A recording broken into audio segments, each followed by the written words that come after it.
UCLA has done it again. The school capturing its 13th men's water polo national championship by topping arch rival USC 11-8 on Sunday in Palo Alto. It was the 124th overall national championship for the Bruins athletic department, marked the 5th title for Coach Adam Wright, though he also coached the UCLA women to a national championship of their own last spring as he oversees both programs in Westwood, which continues to amaze me. Adam Wright joins us now. Adam, last time we talked to you was the day that UCLA joined the Big Ten. In early August, you were in Hungary, and we appreciated your time then. A little bit less of a time zone issue here. It had been a little bit of a while for UCLA, at least relatively speaking. I mean, again, you hadn't won it the last 3 years. Cal had won 3 straight national championships. So what does it mean to you to have UCLA back atop the water polo world? Yeah, it's been a long road. I mean, to go undefeated last year through the regular season and then drop in the final to Cal, these guys have worked hard. And, at some point, hard work's going to pay off. And to have the championship back here in Westwood, it means a lot to our program, and it means a lot to our university. And I'm so happy for the guys because their hard work's paying off. I mentioned that the championship came against the Trojans. In fact, all 5 of your men's national championships as the coach at UCLA have come against USC. For people who don't understand that rivalry, give them a little insight into it. Yeah, we had to play them 5 times this year. You can equate it to, 2 of the best Big Ten football schools having to go off against each other 5 times in a year. And it's not easy. They're an incredible program. They know what we're doing. We know what they're doing. It's a game of chess. And to come out on top, we beat them 4 times. And to come out on top with the last game means so much. I mean, the history of their program, the history of our program, obviously crosstown rivals, obviously the first time, we're in the Big Ten as a university. It means a lot for me and the guys and the program. And to do it against your crosstown rivals really, really special. You mentioned you beat them 4 out of the 5 meetings this year. What was interesting to me is that the one that you lost was your last match prior to starting the NCAA tournament. So psychologically, was there a play there for you as you got to the national championship and you're playing them again to kind of say to your guys, were you able to use that to your advantage in any way, the fact that they had beaten you last time you played?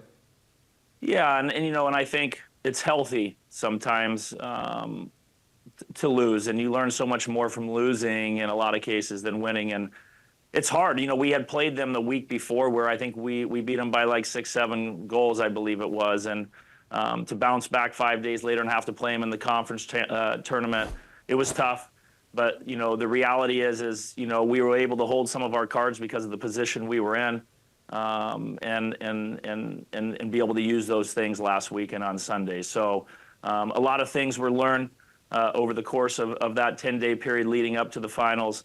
And again, to have a chance to do it against USC, there was nothing better. I thought it was interesting, too, that the semifinal match was against Stanford. I mentioned this was in Palo Alto, so this is essentially a road match. And that's the other team that you had lost to this year. So this was not an easy road by any stretch for you guys. I mean, you had to go through 2 really good teams.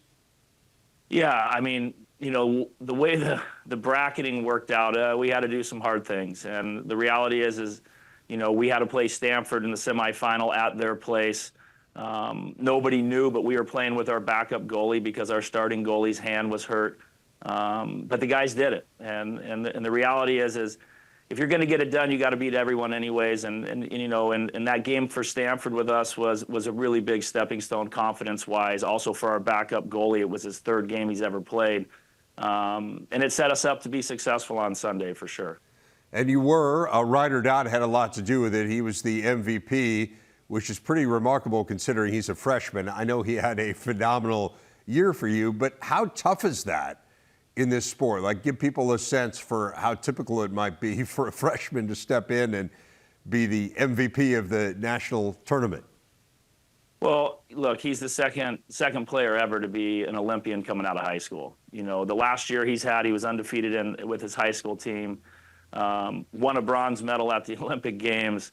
and then he comes in here, steps into a position where he's got to be a leader for our team as a freshman. You know, he's here literally for 3 weeks on campus and thrusted into this position. And you know, he's special. He's one of two that's ever done it. I truly believe on the world stage, he could be one of the best and go down as one of the best ever for sure. And we're just so lucky to have him. Well, I mentioned that you're also the women's coach. And again, as I said, that it kind of boggles my mind that you're able to do both of them. You guys won the national championship for the women in the spring. So now you are in the unusual position of being the coach of both national championship water polo teams simultaneously. Is this kind of like the Tiger Slam back in the day where he held all the majors and put them on the mantle in his home? How are you displaying these trophies? Well, you know, never satisfied. Last year, you want to get it done in the same year. I guess it's the same year, but, you know, within the same academic year. But the reality is it's an incredible feat that both our men and women have done. For me, the best part is it sets them up for success in life moving forward. They know they can do hard things. But to have water polo really rest here in Westwood means the world, because this is the place I chose to be as a student athlete, because this is what we do here. And the reality is to have both programs at the top is really, really special. Yeah, I just want to touch on that last point before we let you go. You won 2 national championships as a player at UCLA. It's your alma mater. How much more special is it for you to do this in a place that's so meaningful to you? Yeah, I mean, this is the place that I dreamed of being. Never in a million years did I think I'd be back here leading the programs. But for me, it's about the kids, you know, and to watch the smiles on their faces and for them to understand the work that they've put in leads them to great things. And to do it at a place that means so much is there's nothing better. So, I mean, it's the best gift you can ever get. It's, you know, it's Christmas, it's the holidays, but the real gift is to look at my kids, you know, the players' eyes, and that means the world to me. Adam Wright, congratulations on another national title, and we'll look forward to seeing then in the spring whether you can win them both in the same academic year. But incredible accomplishments, and we really appreciate your time. Thank you.